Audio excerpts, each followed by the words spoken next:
Assalamualaikum warahmatullahi wabarakatuh. Di sini saya Farah Rezita akan menjelaskan tentang rekrutmen dan seleksi.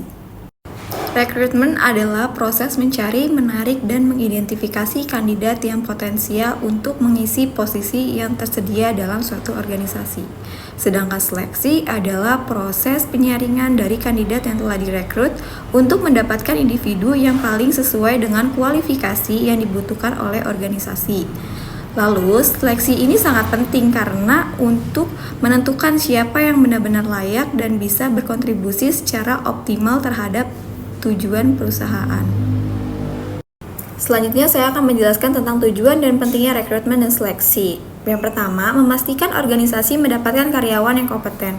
Artinya, organisasi ingin mendapatkan individu yang memiliki keterampilan, pengetahuan, dan sikap kerja yang sesuai dengan posisi yang dibutuhkan.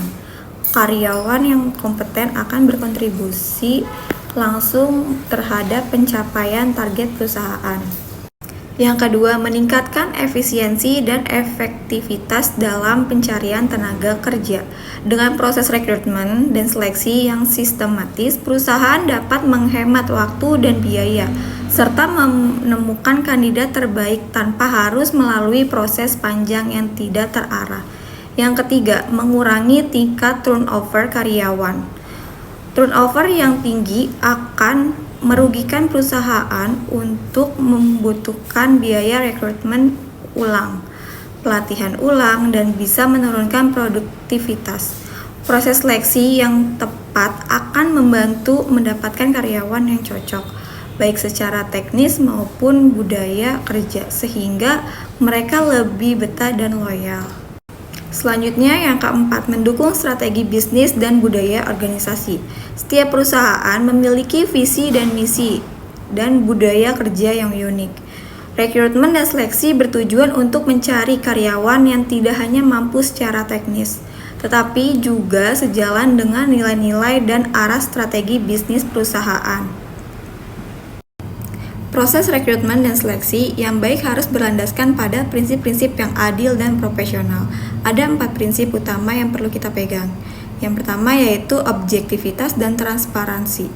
Artinya, keputusan yang diambil selama proses seleksi harus berdasarkan data dan kriteria yang jelas, bukan karena subjektivitas atau faktor pribadi. Prosesnya juga harus terbuka dan bisa dipertanggungjawabkan sehingga semua kandidat merasa diperlukan adil. Selanjutnya, kepatuhan terhadap hukum ketenagakerjaan. Semua tahapan rekrutmen dan seleksi harus sesuai dengan undang-undang dan peraturan yang berlaku, seperti Undang-Undang Ketenagakerjaan. Ini penting untuk menghindari pelanggaran hukum dan menjaga reputasi perusahaan.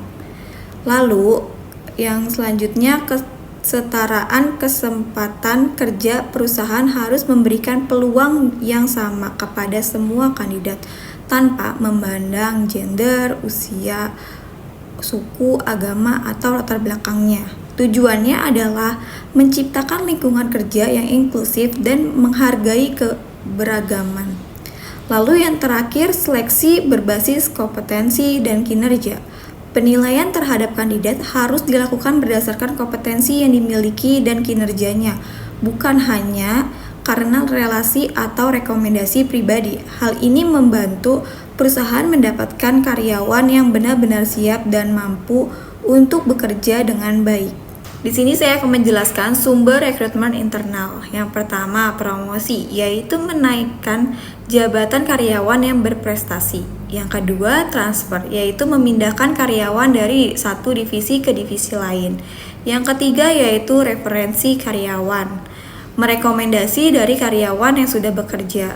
Selanjutnya, yaitu program suksesi, yaitu perencanaan untuk menggantikan posisi penting dengan karyawan internal yang sudah dipersiapkan sebelumnya.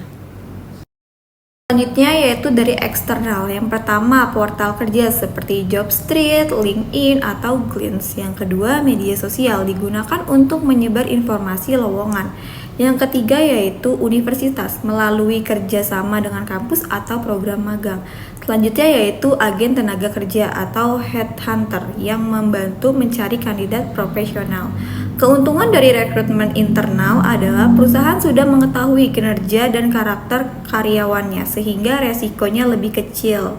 Rekrutmen eksternal penting untuk membawa ide dan energi baru dalam organisasi, terutama untuk posisi yang dibutuhkan spesialisasi tertentu. Selanjutnya yaitu strategi rekrutmen. Untuk mendapatkan kandidat terbaik, perusahaan harus memiliki strategi rekrutmen yang efektif.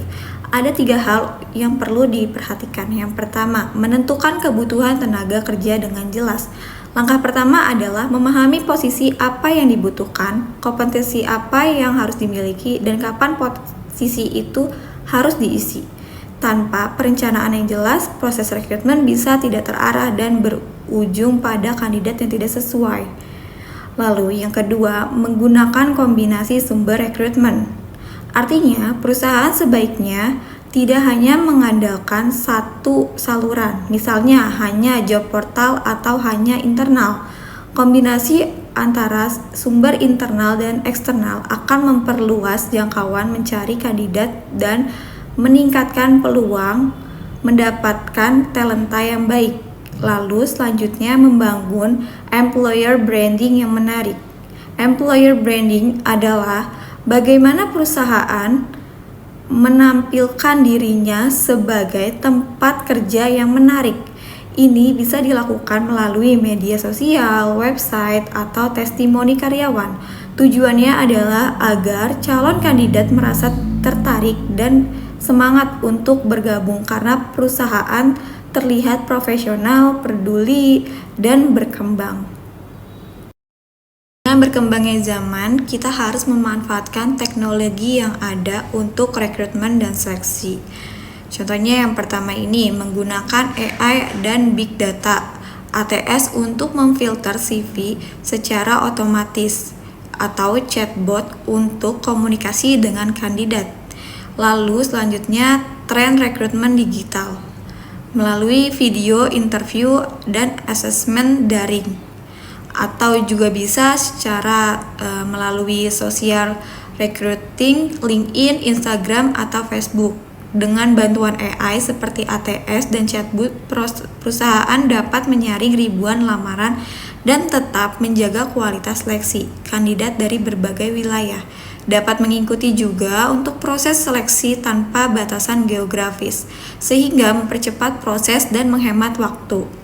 Social recruiting membantu perusahaan membangun citra menarik sebagai tempat kerja dan menjangkau generasi digital secara langsung. Contohnya, bisa dilihat pada perusahaan besar seperti Google, L'Oreal, dan Shopee yang telah memanfaatkan teknologi secara strategis. Kesimpulan dari materi yang tadi sudah dijelaskan, rekrutmen dan seleksi merupakan tahapan yang sangat krusial dalam pengelolaan sumber daya manusia karena menentukan kualitas dan keberlanjutan tenaga kerja dalam organisasi. Efektivitas proses ini akan sangat mempengaruhi kemampuan perusahaan untuk mendapatkan karyawan yang kompetensi, sesuai dengan budaya kerja dan mampu berkontribusi secara optimal. Untuk mendapatkan hasil yang terbaik, perusahaan perlu menerapkan prinsip, metode, dan strategi yang sistematis dan objektif. Selain itu, dukungan teknologi seperti ATS, video interview, dan social recruiting serta kepatuhan terhadap regulasi ketenagakerjaan menjadi faktor penting dalam menciptakan proses yang lebih modern, efektif, dan adil. Keseluruhan proses ini bukan sekedar mengisi posisi yang kosong, tetapi merupakan langkah strategi dalam membangun tim kerja yang solid dan masa depan organisasi yang berkelanjutan. Sekian penjelasan tentang rekrutmen dan seleksi, semoga bermanfaat. Terima kasih.